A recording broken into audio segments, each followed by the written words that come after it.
November 19, 1942, 7:20 a.m., Stalingrad. The Soviet Operation Uranus begins with a massive artillery barrage of over 500 guns. The German Sixth Army, 300,000 men strong, is about to be encircled in the frozen ruins of this industrial city on the Volga. Luftwaffe's 732 aircraft, including Ju-52 transports and He-111 bombers, are the only lifeline for the trapped German troops. From the Tatsinskaya airfield, 260 kilometers west of Stalingrad, the Ju-52s take off in waves to resupply the desperate Sixth Army. Each Ju-52 carries 1 tons of supplies, but the round trip takes over 6 hours, and Soviet fighters are always waiting above the clouds. The German airlift is already failing, delivering only 117 tons per day instead of the 300 tons the trapped army needs. But let's change one thing.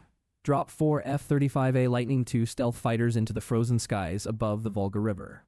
Each F-35A is 51 feet long and powered by a single Pratt & Whitney F-135 engine with 43 pounds of thrust. The F-35s can reach Mach 1.6, climb to 50,000 feet, and their stealth makes them invisible to German radar. Each aircraft carries 4 AIM-120 AMRAAM missiles internally, plus a GA-GU-22, a 25mm cannon with 180 rounds. Their advanced sensors include the ANA PG-81 active electronically scanned array radar and the distributed aperture system. The F-35s can track, target, and engage enemy aircraft from over 50 miles away, far beyond visual range entirely. Stage 1 begins at 7:45 a.m., as the first wave of Luftwaffe transports lifts off from Tatsinskaya and Morozovskaya airfields. The F-35s climb to 30,000 feet, their radar sweeping across the frozen steppe toward the approaching German transport formations. A flight of 12 Ju-52s, loaded with ammunition and food for the trapped Sixth Army, appears on the radar screen. The F-35 lead pilot selects the AIM-120 AMRAAM missiles and locks onto the German formation from 50 miles away. 4 missiles streak silently toward the Ju-52s, their guidance systems homing in on the slow-moving transport aircraft. Each AMRAAM travels at Mach 4 and can hit targets over 100 kilometers away, beyond the range of any German fighter. The missiles impact, destroying all 4 Ju-52s instantly, their cargo exploding and raining debris onto the snow-covered steppe. The remaining German transports scatter in panic, their formation broken, their mission aborted before it even began. The F-35s pivot toward a second formation of He-111 bombers, also converted to transport roles and flying low over the Don River. The cannons of the F-35s open fire, the 25mm high-explosive rounds shredding the thin metal skin of the German bombers. 3 He-111s spiral into the ground, their fuel tanks exploding upon impact, leaving black smoke rising above the frozen river. The cumulative cost is minimal. 4 AMRAAM missiles, 600 cannon rounds, and 12 German aircraft destroyed within just 10 minutes.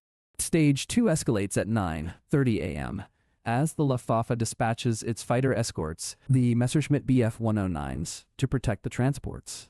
30 Bf-109s, the Luftwaffe's elite fighter force, climb to intercept the mysterious American jets that have appeared from nowhere. The German pilots, veterans of the Eastern Front, have never encountered an aircraft like the F-35 Lightning II before. Their radar cannot detect the F-35s at range, and the American jets appear on their screens only when it is already too late. The F-35s turn toward the German fighters, their sensors tracking every single Bf-109 in the approaching enemy formation. Using their advanced data links, the F-35s share targeting data with each other, coordinating their attack without a single word. 6 AIM-120 AMRAAMs launch from the F-35s, each one guided by the aircraft's advanced radar to a separate German fighter. The German pilots never see the missiles coming. The AMRAAMs strike from 30 miles away, destroying 6 Bf-109s in rapid succession. The remaining Bf-109s break formation, the pilots panicking and trying to flee toward the safety of their base at Tatsinskaya. But the F-35s are faster, climbing to 45,000 feet and diving down on the fleeing Germans with their cannons blazing. 5 more Bf-109s are destroyed, their pilots bailing out and parachuting into the frozen Russian winter landscape below. The cumulative cost is now 10 AMRAAM missiles, 1,200 cannon rounds, and 23 German aircraft destroyed in 2 hours. Stage 3 arrives at 1:30 p.m., as the Luftwaffe's ground support efforts begin to falter under the constant F-35 attacks. German pilots refuse to take off, the morale broken by the invisible enemy that appears without warning and kills without mercy. The trapped 6th Army's supplies begin to dwindle. Only 50 tons of supplies have been delivered today instead of the 300 needed. The F-35s shift their focus to the airfields themselves, targeting the Luftwaffe's logistics infrastructure across the region. They fly at supersonic speed to Tatsinskaya, where the entire transport fleet is preparing for the next wave of resupply missions. The F-35s drop GBU-39 small-diameter bombs, their GPS guidance systems locked onto the runways, hangars, and fuel depots below. Each bomb weighs 250 pounds and is guided by the F-35 sensors, striking with pinpoint accuracy from 40,000 altitude.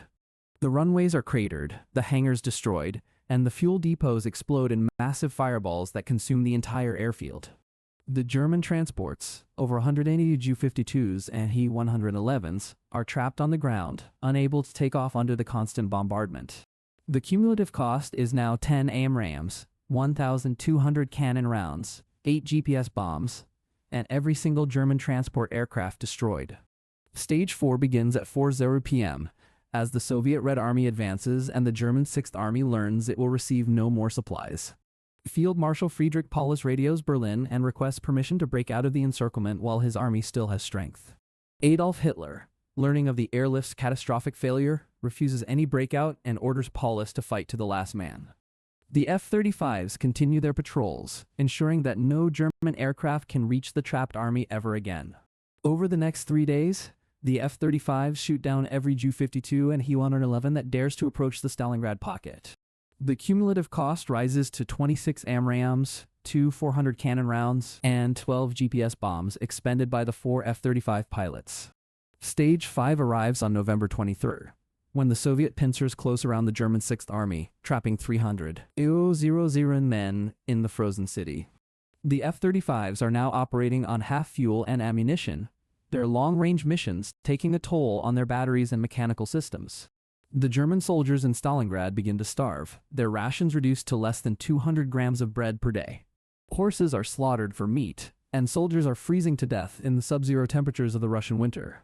The F-35s continue their patrols, ensuring the airspace above Stalingrad remains completely uncontested by the enemy. The Luftwaffe is broken, its transport fleet decimated, and its ability to support the trapped army is now completely gone. The historical airlift delivered 8,300 tons of supplies over 71 days, but now only a fraction of that will ever reach the trapped men. The F-35's intervention has cut the airlift by 90%, dooming the German 6th Army to starvation and surrender far sooner. The cost to the F-35s is severe. They have used all their missiles, and their fuel is dangerously low after days of continuous operations. On November 29th, the first German units begin to surrender, their ammunition exhausted, and their will to fight shattered. The F-35s, their mission nearly complete, continue to support the Soviet advance by providing air cover for the Red Army's offensive. The Soviet commander, General Zhukov, has no idea where the American jets came from, but he is grateful for their support. The F-35s are the single greatest factor in the German defeat, their stealth and precision making the Luftwaffe completely obsolete. By December 15, the German 6th Army is completely surrounded, with no hope of rescue or resupply from the outside. Field Marshal Paulus, realizing the situation is hopeless, begins negotiating surrender terms with the Soviet command.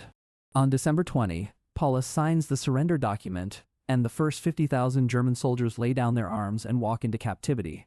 The German 6th Army, which had held Stalingrad for months, finally collapses under the weight of the F-35's relentless attacks. The cumulative cost of the operation, every single missile expended, almost all cannon rounds fired, and the F-35 pilots exhausted. The F-35s, their fuel tanks nearly empty, turn toward the east and disappear into the frozen clouds above the Volga River. Their mission is complete. The German army that once terrorized the Soviet Union has been destroyed in the snow and ice. But the presence of the F-35s has already begun to ripple through time, altering the course of history in unexpected ways.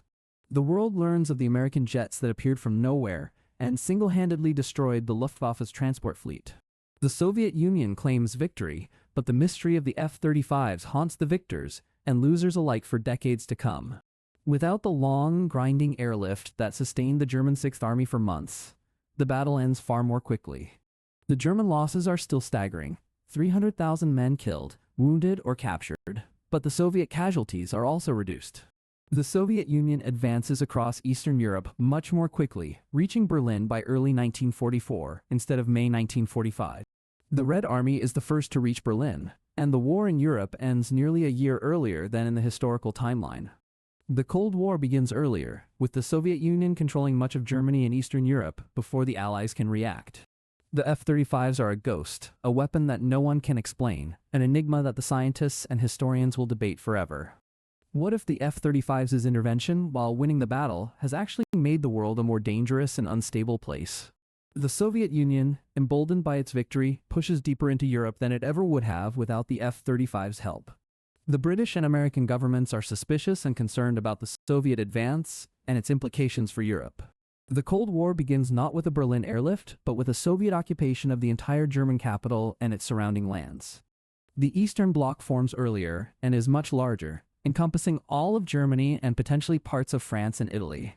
The F-35s, now gone, leave behind only the memory of the weapons that saved the Soviet Union and changed the balance of power.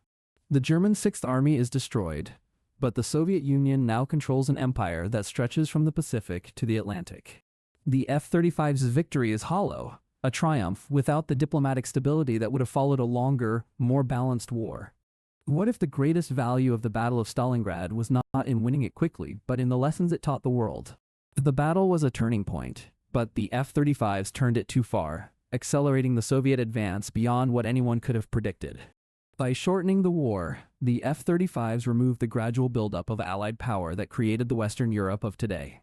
The Marshall Plan is never implemented because Europe is already under Soviet control before the plan can be proposed. The Iron Curtain falls over the entire continent, and the United States finds itself isolated and powerless to stop the Soviet expansion. The F-35s, the most powerful fighters of their era, have become the unwitting architects of a vastly different and far more dangerous world. They saved the Soviet Union, but they also saved the Cold War from ever having a peaceful resolution. The pilots returned to their own time, their mission a success, but their consciences troubled by the weight of their victory. They saved thousands of lives at Stalingrad, but they may have condemned millions to a darker future in the Soviet bloc. The moral arithmetic is impossible, a question of whether a single victory is worth the loss of a stable and free Europe.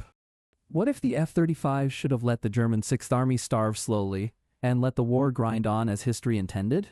The answer is a mystery, a riddle wrapped in the frozen snow and smoke of a battle that never should have ended so quickly. The F-35s were the ultimate weapons of their era, but they were powerless against the currents of history itself. They won the battle, but they lost the war for stability, for freedom, and for the future that could have been. The pilots are left to ponder that question for the rest of their lives, their success a burden they cannot ever escape. They saved lives, but they also saved the Soviet machine, and the world will pay the price for their intervention. The Cold War is colder, the peace is more fragile, and the world is less secure because of what they did at Stalingrad. What if the true tragedy was not the German defeat at Stalingrad, but the loss of the balance that would have created a better world? The question hangs in the air, unanswered and unanswerable, a ghost that will never be put to rest. The F-35s fought and won, but their victory was a hollow one, a triumph without the wisdom that history would have provided. What if the true price of victory was not the lives saved, but the freedom that was lost on that frozen Volga shore? The F-35s are gone, but their legacy is a world divided, a world colder, and a world that will never know what could have been. What if the greatest victory is not winning the battle, but winning the peace? And peace is a war that no weapon can ever win.